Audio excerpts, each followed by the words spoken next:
ওই মাঝারে ওই বটের গাছের নিচে পাথরের উপরে দুধ ফেলে দিয়ে ওই দুধ চুম্বন করে আর ওই দুধের নিকটে সন্তান কামনা করে, ওই মাজারে সেজদা করে আর সন্তান কামনা করে। তার মানে কিছুক্ষণ আগেই সলাতে যে ওয়াদা দিয়েছিল আমার রবের নিকটে যে ইয়্যাকা না'বুদু ওয়া ইয়্যাকা নাস্তাইন, দয়াময় রব তোমার ইবাদত করি, তোমার নিকটে সাহায্য চাই, এই ওয়াদাকে তারা ওই মাজারে গিয়ে ভেঙে ফেলে। কথা বলেন ঠিক কিনা? রবকে এখানে মানতে পারে নাই তারা, এখনো রবকে রব হিসেবে মানে নাই, সৃষ্টিকর্তা হিসেবে রবকে মানে নাই। এজন্য অনেক মানুষ মনে করে ওই হিন্দুরা যেমন ওরাও বলে উপরে আল্লাহ ভালো রেখেছে, ওরা আমার রবকে রব মানলেও ওরা মনে করে আমাদের যত দুঃখ দুর্দশা আমাদের এই দেব দেবীগুলো রবের নিকটে পেশ করে আর আমাদের দুঃখ দুর্দশা দূর হয়ে যায়। ওরা যেমন রবকে মানতে মাধ্যম মনে করে, মুসলিম জাতিও ঠিক তেমন রবকে মানতে গিয়ে রবের মান এবং মর্যাদাকে নষ্ট করে দিয়ে শিরকে পতিত হয়ে আজকে বিভিন্ন মাযহাব, বিভিন্ন তরিকা, বিভিন্ন ফেরকার বেরাজালে আজকে মানুষগুলো আবিষ্কৃত হয়েছে। এজন্য রবকে রব হিসেবে মানা এটা আপনার আমার জন্য অতীব জরুরি। ইমানের প্রথম সোপান হলো রে আমানতু বিল্লাহ, আল্লাহর প্রতি ঈমান নিয়ে আসা। আল্লাহর প্রতি ঈমান নিয়ে আসবে যাই কিভাবে আল্লাহর প্রতি ঈমান আনবে? মহাগ্রন্থ আল কোরআনুল কারীমে এবং নবীর হাদিসে আল্লাহ সম্পর্কে যে জ্ঞান দেওয়া হয়েছে, আল্লাহ সম্পর্কে জ্ঞান দেওয়া হয়েছে। আমার আল্লাহ আরশে আজিমে অবস্থান করছে। কোথায় অবস্থান করছে আমার আল্লাহ? আরশে আজিমে। আমার আল্লাহ বুখারীর 1145 নম্বর হাদিসে নবী জানিয়ে দেয়, ইয়ানজিলু রাব্বুনা তাবারাকা ওয়া তাআলা কুল্লা লাইলাতিন ইলাস সামাঈদ দুনিয়া হিনা ইয়াবকা সুলুসুল লাইলিল আখির। আল্লাহ প্রত্যেক রাতের 3 ভাগের শেষের অংশে নিচের আসমানে আল্লাহ নেমে আসে। যে জিনিস উপরে থাকে সেটা নিচে নেমে আসতে পারে। কথা বলেন ঠিক কিনা? তো যে জিনিস নিচে থাকে তাই কি নিচে নামতে পারবে? কথা বলেন তো, কথা বলেন, পারবে? এখানে আমরা কয়েকজন মঞ্চে আছি, 3টা সিঁড়ি বেয়ে আমরা উপরে উঠছি, তাই না? তাই না? আপনি যদি আমাকে বলেন হুজুর নিচে নেমে আসুন, আমার তখন কাজ হবে সিঁড়ি বেয়ে আপনাদের কাছে নেমে যাওয়া। আমি যদি আপনাদেরকে বলি ও মুসল্লিরা নিচে নেমে আসো, বলবে হুজুরের মাতাল টাল মাটাল হয়ে গেছে, আমরা নিচে আছি, হুজুর কেন আমাদেরকে নিচে নামতে বলে? কথা বলেন ঠিক কিনা? যেই জিনিস উপরে থাকে তিনি নিচে নামতে পারেন। আল্লাহর নবী বললেন প্রত্যেক রাতে শেষের অংশে আমার আল্লাহ নিচের আসমানে নেমে আসে, বান্দাকে বলে ইয়াকুলু মাইয়াদউনি ফাস্তাজিব লাহু মাইয়াস্তাগফিরুনি ফাগফির লাহু। কে আছে রে আমি আল্লাহর কাছে, আমি আল্লাহকে ডাকে, আমি আল্লাহ তার ডাকে সাড়া দিব। কে আছে আমি আল্লাহর কাছে চাই, আমি আল্লাহ তাকে দিয়ে দিব। কে আছেন আমি আল্লাহর কাছে ক্ষমা চাই, আমি আল্লাহ তাকে ক্ষমা করে দিব। বলেন সুবহানাল্লাহ। ঈমানের প্রথম সোপান রবকে রব হিসেবে মানতে হবে। রব সন্তান দিতে পারে, পৃথিবীর কেউ সন্তান দিতে পারে না। পারে কি বলেন? পারে না। রব একমাত্র আপনাকে আমাকে সাহায্য করতে পারে গায়েবী মদত দিয়ে। রব সুস্থ করার মালিক, রব রোগ দেওয়ার মালিক, রব রিজিকের মালিক, আমাদের বালা মুসিবত থেকে বাঁচানোর মালিক একমাত্র কে? আল্লাহ। এটা যদি কেউ বিশ্বাস না করে যদি মাঝারে গিয়ে সুন্দর করে বলে বাবা মানিক পীর এসেছি তোমার দ্বারে হয়ে নিতান্ত ধীর, দয়া করে একটি ছেলে দাও না আমার কোলে তুলে, অতৃপ্ত আত্মায় আমার হয়ে যাক স্থির। বাবা মানিক পীর এসেছি তোমার দ্বারে হয়ে নিতান্ত ধীর। বলেন নাউযুবিল্লাহ। মানিক পীর কি সন্তান দিতে পারে? কথা বলেন। বগুড়া জেলা যাবেন, 11টা 12টা থানা রয়েছে বগুড়া জেলায়। সোনাতলা থানা নামে একটা থানা আছে। এই থানা থেকে উত্তর পূর্ব দিকে একটা রাস্তা গেছে, জুমার বাড়ি সাগাটার রাস্তা। এই রাস্তার ডান পাশেই ঘোড়া পীর নামে একটা পীরের মাজার রয়েছে। ঘোড়া পীর একটা মাজার রয়েছে, ঘোড়াও নাকি পীর হতে পারে, বলেন নাউযুবিল্লাহ। এই জন্য অনেক মানুষ মাজারে গিয়ে সন্তান চায়। তাই তো কবি বলেছেন, বাবা মানিক পীর এসেছে তোমার দ্বারে, হয়ে নিতান্ত অধীর, দয়া করে একটি ছেলে দাও না আমার কোলে তুলে, অতৃপ্ত আত্মায় আমার হয়ে যাক স্থির। বাবা মানিক পীর এসেছে তোমার দ্বারে, হয়ে নিতান্ত অধীর, বলেন নাউযুবিল্লাহ। আবার ওখানে শপথ করে আসে, ছেলে কোলে হেতায় আসি, দিব তোমায় জোড়া খাসি। আমার বগুড়ার মহস্থানগর মাজারে মানুষ যায় সন্তান হয়ে, সন্তানের আকিকা করার জন্য যায়। সেখানে মানুষ মানত করে থেকে আসে সন্তানের মুখে ভাত দেওয়ার জন্য রে। ওই মাজারে গিয়ে ন্যাংটা ফকিরদেরকে ভাত খাওয়াই, ওই মাজারদের ওই ফকিরদেরকে ছাগল জবে করে খায়, মাজারে মানত করে।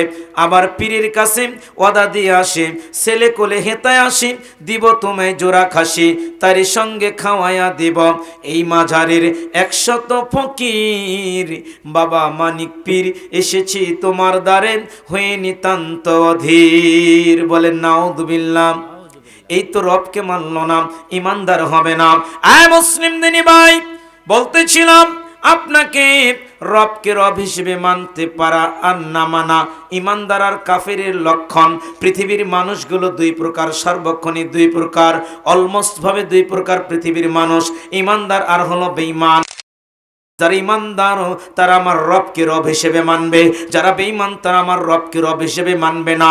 যেই রব আমার আল্লাহ, যে রব আরশ আজিমে রয়েছে, যেই রবের নিজস্ব অস্তিত্ব রয়েছে, জান্নাতীদের সঙ্গে রব জান্নাতে দেখা করবেন, মাঝখানে কোনো পর্দা থাকবে না। যেই রবের হাত রয়েছে, যেই রবের পা রয়েছে, যেই রব সব কিছু দেখেন শুনেন, যেই রব সব কিছুর খবর রাখেন, যিনি হলেন আপনার আমার সব গোপনে গোপন খবরও যিনি জানেন, যিনি গায়েবের খবর রাখেন একমাত্র আমার আল্লাহ সুবহানাহু ওয়া তাআলা। পৃথিবীতে কোনো ব্যক্তি গায়েবের খবর রাখে না, এমনকি পৃথিবীর শ্রেষ্ঠ মহামানব আল্লাহর নবীও গায়েবের খবর রাখে না।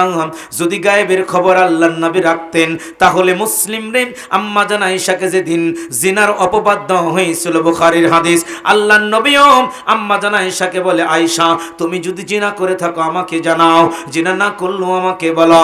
আম্মা জান আয়েশা বলে, স্বামী গো আপনি যেহেতু এভাবে বললেন, আমি পৃথিবীর কোনো মানুষের কাছে নালিশ দিলাম না, মহান রব আমার আল্লাহর নিকটে আমি সতীত্বের নালিশ দিয়ে দিলাম। দীর্ঘদিন পর আমার আল্লাহ কোরআনের আয়াত নাজিল করে দিয়ে আম্মা জান আয়েশার চরিত্রের সার্টিফিকেট দিলেন। আয়েশা জিনা করে নাই, জিনা করে নাই, জিনার অপবাদ আম্মা জান আয়েশাকে দেওয়া হয়েছিল। অতএব আল্লাহর নবীও জানতেন না, এজন্য একমাত্র গায়েবের খবর জানেন যিনি, তিনি হলেন আপনার আমার রব, তিনি আল্লাহ। সেই মহান রবের প্রশংসা করি, অন্তর থেকে বলবো, জবান খুলে বলি আলহামদুলিল্লাহ। দরুদ ও সালাম বর্ষিত হোক পৃথিবীর শ্রেষ্ঠ মহামানব, পৃথিবীর শ্রেষ্ঠ মহামানব, যেই নবীর তরিকা মানতে গিয়ে আমাদের সমাজে বিভক্তি, যেই নবীর আদর্শ মানতে গিয়ে সমাজে বিভক্তি, যেই নবীর পথ পদ্ধতি মানতে গিয়ে সমাজে বিভক্তি।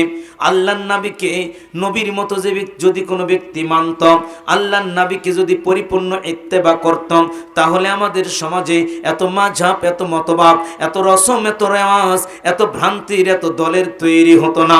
সবার টার্গেট থাকতো আল্লাহর নবীকে মানার জন্য। কথা বলেন ঠিক কিনা?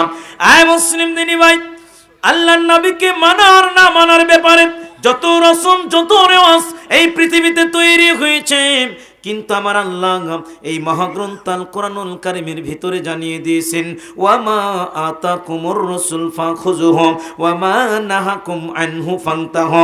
এই পৃথিবীর মানুষ রে, আমার নবীকে নবী যা আদেশ করে তা তোমরা মানো, নবী যা নিষেধ করে তা তোমরা ছেড়ে দাও।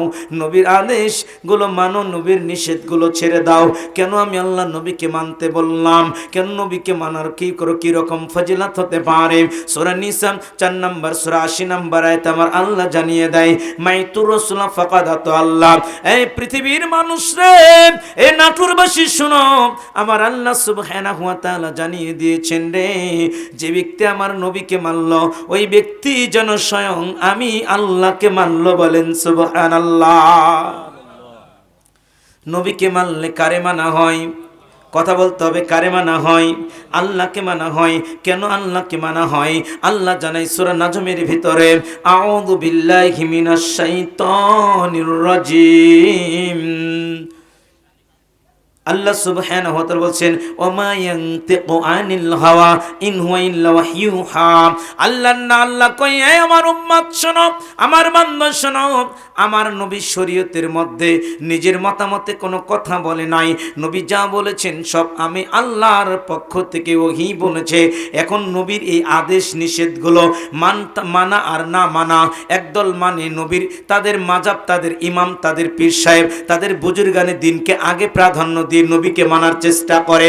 একদল আসে বলেন বাংলাদেশের এত মানুষ কি কম জানে নবীর এই হাদিসের সাথে আমাদের মিলে না। পৃথিবীর সব ইমানদার মুসলিম মানুষগুলো যদি নবীর ইত্তেবা পরিপূর্ণ করত, আল্লাহর এই বিধান যদি মানত, তাহলে কোনো মানুষ আজকে বিভিন্ন দলে বিভক্ত হয়ে যেত না। এত তরিকা, এত বেড়াজালের আবেষ্টিত, এত তরিকার বেড়াজালে তারা আবৃত হয়ে যেত না। সবার একটাই তরিকা থাকতো, সেই তরিকার নাম হলো রাসূল সাল্লাল্লাহু আলাইহি ওয়াসাল্লামের তরিকা। কথা বলেন ঠিক কিনা? তবে মরার আগে মানে না, মরার পরে মানে। মরার আগে মানে না, মরার পরে মানে। যে এই ব্যক্তিটা আল্লাহর নবীর হাদিসকে অমান্য করছে। এবার একটু বোঝার চেষ্টা করেন।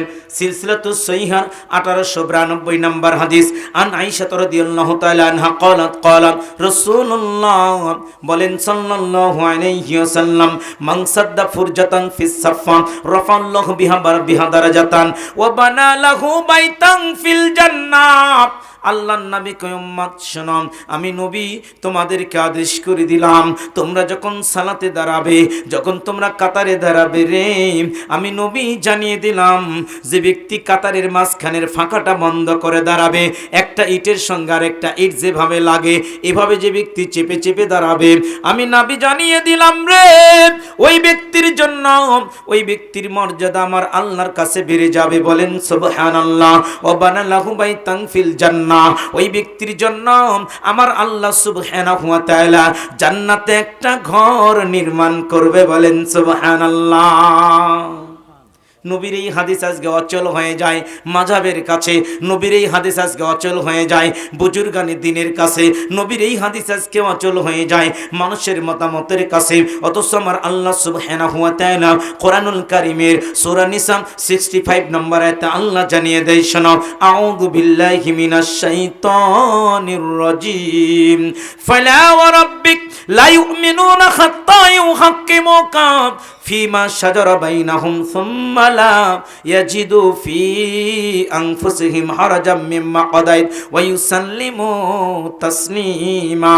আল্লাহ সুবহানাহু ওয়া তাআলা বলেন, এই নবী রে, আমি আল্লাহ আমার ইজ্জতের কসম করে আমি আল্লাহ বলছি, যেই কথা বলার আগে, যেই বক্তব্য দেওয়ার আগে আমার আল্লাহ তার ইজ্জতের কসম খাইতে পারে রে, ওই কথার পাওয়ার কত বেশি এটা আমি আলামিন আপনাকে ভাষায় বোঝাতে পারবো না, এত দামি এই কথাটার পাওয়ার।